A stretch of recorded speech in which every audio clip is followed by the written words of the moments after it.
नमस्कार। आज मैं फिर हाजिर हूँ एक नए क्वेश्चन के साथ और क्वेश्चन ये है, कह रहा है कि find the value of a into B into C into D, यानी a into B into C into D का वैल्यू हमें निकालना है। कह रहा है व्हेन, जब a into B equal to 30 दिया है, फिर यहाँ c into D equal to कितना दिया है 32 दिया है, b into D equal to 48, b into C equal to कितना है यहाँ 24 दिया है। तब कह रहा है इसका मान क्या होगा या इसकी वैल्यू क्या होगा। चलिए, अगर इस प्रकार के प्रश्न आपको मिलते हैं तो हमें क्या करना होता है, यहाँ सबसे पहले जो यहाँ वैल्यू दी गई है उन्हीं की सहायता से हम उनका हम मान निकालते हैं, उनका हम वैल्यू निकालते हैं। चलिए, यहाँ जैसे यहाँ लिखा है a इंटू बी, तो हम क्या पहले a इंटू बी लेते हैं। तो देखिए a इंटू बी, यहाँ वैल्यू दिया गया है 30। ठीक है, हमें क्या करना है, अभी इस देखिए a इंटू, यहाँ मतलब ये है कि दो नंबर है जिनका मल्टीप्लाई हमें यहाँ कितना है 30 है। तो हम क्या करते हैं, यहाँ ऐसे आप इसको लिख सकते हैं। देखिए, अगर हम इसी को लिख दें a इंटू बी, अब इसको भी क्या है 2 पार्ट में तोड़ दीजिए, ब्रेक कर दीजिए, चाहे कोई नंबर आप ले सकते हैं। जैसे हम यहाँ लिख लेते हैं कितना, यहाँ लेते हैं 5 इंटू 6 ले लेते हैं। ठीक है, यहाँ एक चीज़ और जान लीजिए, जैसे कहा जाए कि a इंटू बी, यहाँ इसको हम b इंटू ए लिख सकते हैं, इसमें कोई फर्क नहीं है। अब चेक करने के लिए आप जैसे यहाँ ले सकते हैं, जैसे हम कहें 2 इंटू 3, तो देखिए 2 3 जा कितना हो जाएगा 6। अगर हम क्या यहाँ 3 इंटू 2 कर दे तभी तो 6 आता है। तो अगर a इंटू बी लिखा है तो चाहे हम b इंटू ए लिखें, कोई दिक्कत नहीं होता है, वो भी मल्टीप्लाई में, तो वैल्यू उतना ही आता है।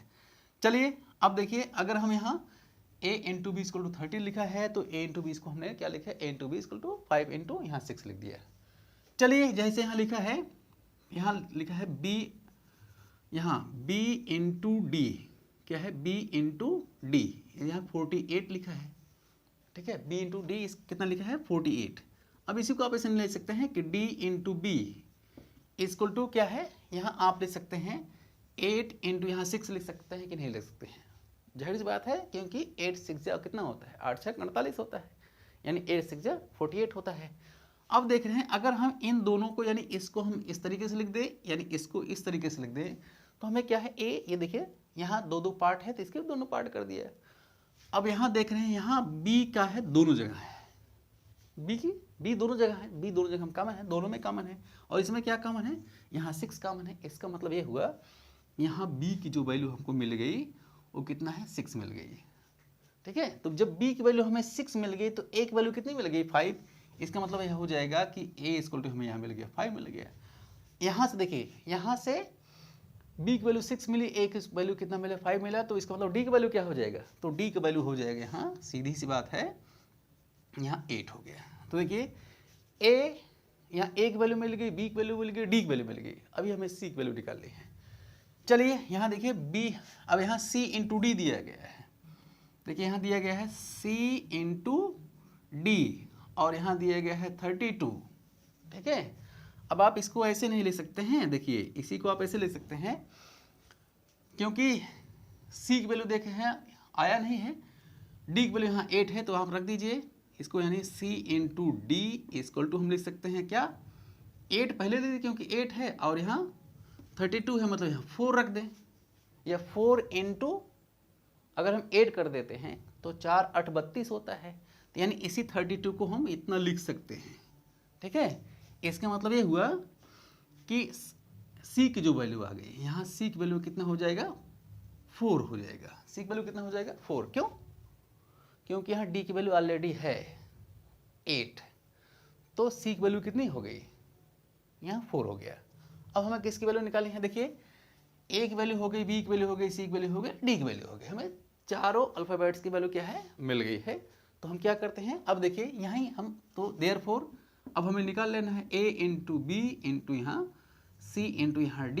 इसका मतलब हो जाएगा a की वैल्यू यहाँ 5 है तो यहाँ 5 रख दीजिए, और यहाँ b की वैल्यू यहाँ 6 है तो यहाँ 6 रख दीजिए, d की वैल्यू यहाँ 8 है तो 8 रख दीजिए, c की वैल्यू कितना है यहाँ देखिए a की वैल्यू 5 रख दिया, b की वैल्यू यहाँ 6 है, हमने 6 रख दिया, c की वैल्यू यहाँ 4 है 4 रख दिया, और d की वैल्यू यहाँ 8 है तो यहाँ 8 रख दिया। देख लीजिए, यहाँ से आप वैल्यू रख दीजिए, तो हमें इसी की तो वैल्यू निकालनी है। चलिए, अब यहाँ देखिए क्या हो जाएगा, 5 6 यहाँ 30 हो गया, और यहाँ हो जाएगा कितना 48 हो जाएगा। सॉरी 30 हो जाएगा, 32, 4 8 32। अब इसका हम मल्टीप्लाई यहाँ कर देंगे तो कितना हो जाएगा, देखिए एक जीरो बढ़ जाएगा, 3 2 जा 6 हो गया, 3 3 जा 9 हो जाएगा, ये हो जाएगा आपका इतना 960। इसकी वैल्यू हो जाएगी किसकी, A into B into C into D, ये इसकी क्या हो जाएगी वैल्यू। तो इस तरीके से इस प्रकार के प्रश्न हम देखते हैं, निकालते हैं।